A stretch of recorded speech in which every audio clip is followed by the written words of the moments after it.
President Sara Zimmerman Duterte, former Presidents Joseph Ejercito Estrada, Gloria Macapagal Arroyo, and Rodrigo Roa Duterte, Senate President Juan Miguel Zubiri, and the honorable members of the Senate, House Speaker Ferdinand Martin Romualdez, and the honorable members of the House of Representatives, Chief Justice Alexander Gesmundo, and the honorable justices of the Supreme Court, the Apostolic Nuncio, Most Reverend Charles John Brown, and the esteemed members of the Diplomatic Corps,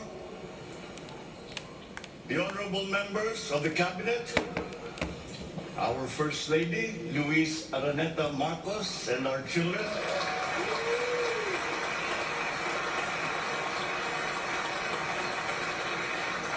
distinguished guests, ang mga minamahal kong mga kababayan, ladies and gentlemen, magandang hapon po sa inyong lahat. I come before you today to address you as it is my duty as President of the Republic. We live in difficult times brought about by some forces of our own making, but certainly also by forces that are beyond our control. But we have, and we will continue to find solutions, and these are some of them. In terms of the economy, we will implement a sound fiscal management. Tax administration reforms will be in place to increase revenue collection. Expenditure priorities will be realigned and spending efficiency will be improved to immediately address the economic scarring arising from the effects of COVID-19 and also to prepare for future shocks. Productivity-enhancing investments will be promoted. Our country must become an investment destination, capitalizing on the corporate recovery and tax incentives for enterprises, so the CREATE law, and the economic liberalization laws such as the Public Service Act and the Foreign Investments Act. Ecozones will be fully supported to bring in strategic industries such as those engaged in high-tech manufacturing, health and medical care, and all emerging technologies. This is also seen to facilitate economic growth outside of Metro Manila. Our tax system will be adjusted in order to catch up with the rapid developments of the digital economy, including the imposition of value-added tax on digital service providers. The initial revenue impact will be around 11.7 billion pesos in 2023 alone. Tax compliance procedures will be simplified to promote ease of paying taxes. We will pursue measures to determine possible undervaluation and or trade misinvoicing of imported goods. Through information and communications technology, the Bureau of Customs will promote streamlined processes. Disbursements for 2022 to 2023 will be maintained at above 20% of gross domestic product, or 4.955 trillion pesos and 5.086 trillion pesos respectively, to ensure continuous implementation of priority programs. Disbursement will further increase over the medium term from 5.402 trillion pesos or 20.7% of our GDP in 2024 to 7.712 trillion pesos or 20.6% of GDP in 2028. The medium-term fiscal strategy of this administration seeks to attain short-term macro-fiscal stability while remaining supportive of the country's economic recovery and to promote medium-term fiscal sustainability. Furthermore, and more importantly, fiscal policy aims to bring together the national government's resources so that these are mobilized and utilized in order to gain the maximum benefit and the high multiplier effects for our economy. Measurable medium-term macroeconomic and fiscal objectives include the following headline numbers. These are based on forecasts that are consistent with the guiding principles of coherence of strategies, policy discipline, and fiscal sustainability. 6.5 to 7.5% real gross domestic product growth in 2022. 6.5 to 8% real GDP growth annually between 2023 and 2028. 9% or single-digit poverty rate by 2028. 3% national government deficit to GDP ratio by 2028. Less than 60% national government debt to GDP ratio by 2025. At least $4,256 income per capita, and the attainment of upper middle income status by 2024. The aforementioned headline goals summarize the objectives of this medium-term fiscal strategy being submitted to Congress for its adoption and concurrence to the concurrent resolution by the Senate and House of Representatives.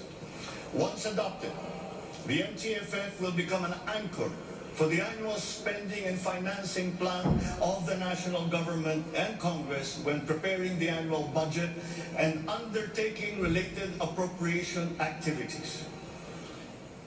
It is therefore a forward-looking document that extends beyond the traditional 3-year horizon to reach 6 years, coinciding with the 6-year coverage of the Philippine Development Plan 2023 to 2028.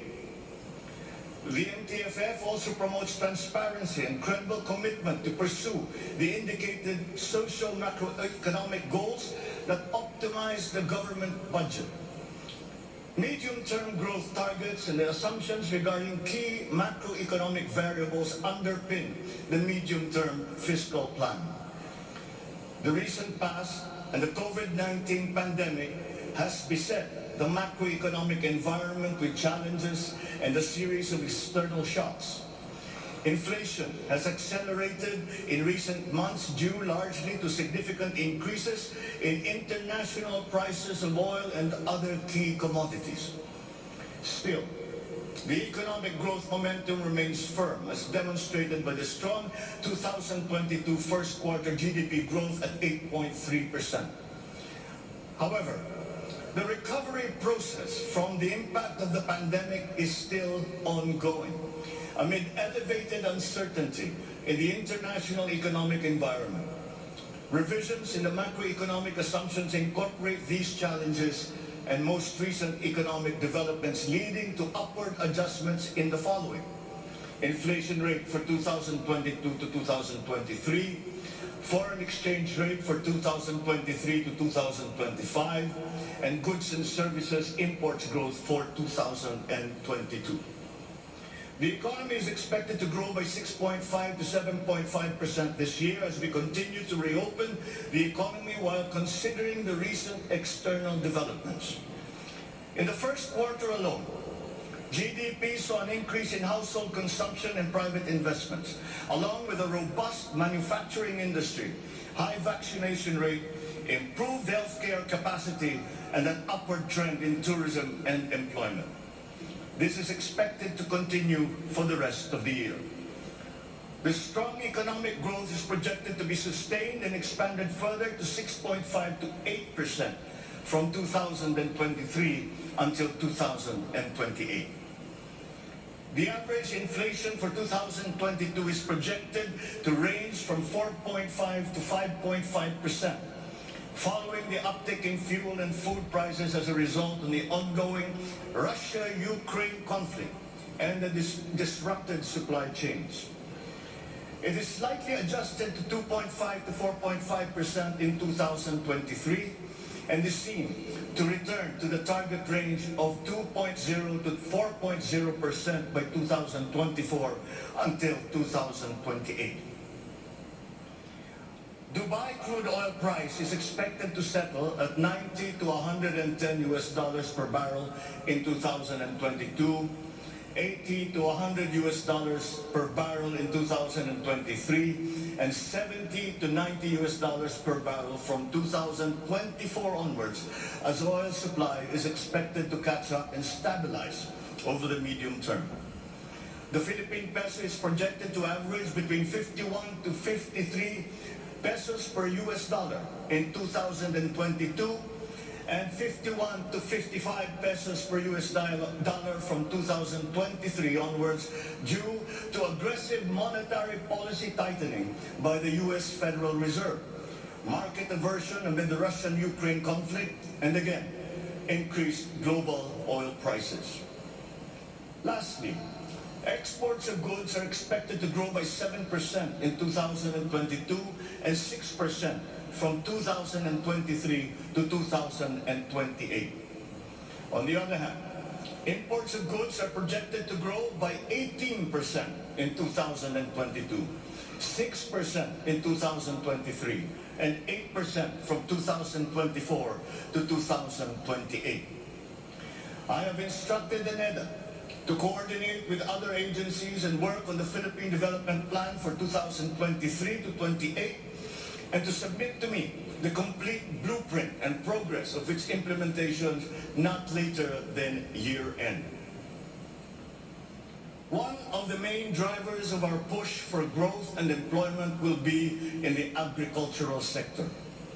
With regard to food supply, we are confronted by a two-pronged problem: that which will hit us in the short term and that which will hit us in the long term.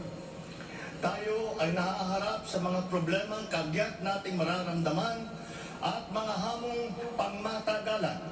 Ang mga suliraning agarang mararamdaman ng ating mga kababayan ay ang posibilidad ng tuloy-tuloy na pagsipa ng presyo ng pagkain at kakulangan sa supply ng ating pagkain. Upang masuportahan ang mabimili para mapanatili ang kanilang purchasing power o kapangyarihan sa pagbili, isinapinal ng Department of Agriculture ang planong taasan ang produksyon sa susunod na panahon ng pagtanim o planting season sa pamamagitan ng tulong pinansyal at teknikal. Magbibigay tayo ng pauta habang mas ilalapit natin sa sektor ng agrikultura ang hindi gaanong mahal na farm inputs na bibilhin na ng bulto ng gobyerno. Kabilang dito ang abono, pestisidyo, mga punla, feeds, fuel subsidy, at ayuda para sa mga karapat-dapat na benepisyaryo. Para sa pangmatagalang solusyon, itataas natin ang produksyon ng mga kalakal at produktong pang-agrikultura. At para magawa ito, pagtitibayin natin ang tinatawag na value chain na nagsisimula sa mga magsasaka hanggang sa mga namimili. May mga bahagi ng value chain na sa ngayon ay kanya-kanya ang operasyon. Pagtibayin natin ang koordinasyon ng iba't ibang bahagi nito. Ang pagsasaliksik para sa mga makabagong paraan at ng pagtatanim at pag-aalaga ng hayop ay masusing gagabayan ng Department of Agriculture. Ang produksyon ng farm inputs o mga kakailanganin ng mga magsasaka sa pagpapalago ng kanilang sakahan ay ating iaayon sa mga hamong dala ng climate change at global warming. Mahigpit na pagsusuri ang gagawin ng ating mga eksperto tungo dito. Ang mga pautang at financial assistance sa mga magbubukid at mangingisda ay magiging institusyon at patakaran ng aking administrasyon.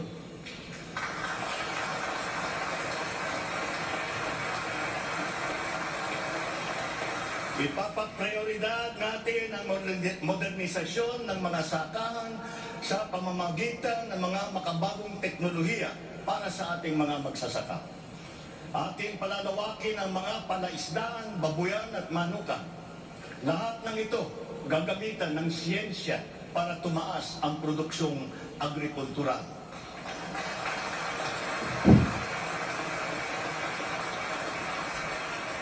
Maging ang post-production at processing ay susuportahan ng pamahalaan. Gagawa tayo ng network, national network ng farm-to-market roads upang mas mabilis na mailakbay ng mga magsasaka ang kanilang mga produkto sa mga pamilihan. At gagawa tayo ng mga paraan upang maramdaman ng mga mamimili ang pagluluwag ng presyo ng mga produktong pagkain sa kayang halaga, gaya ng muling pagbubuhay ng mga kadiwa center. Hindi ito magagawa sa isang araw. Hindi magagawa sa isang buwan o isang taon lamang. Ngunit kailangan na natin simulaan ngayon.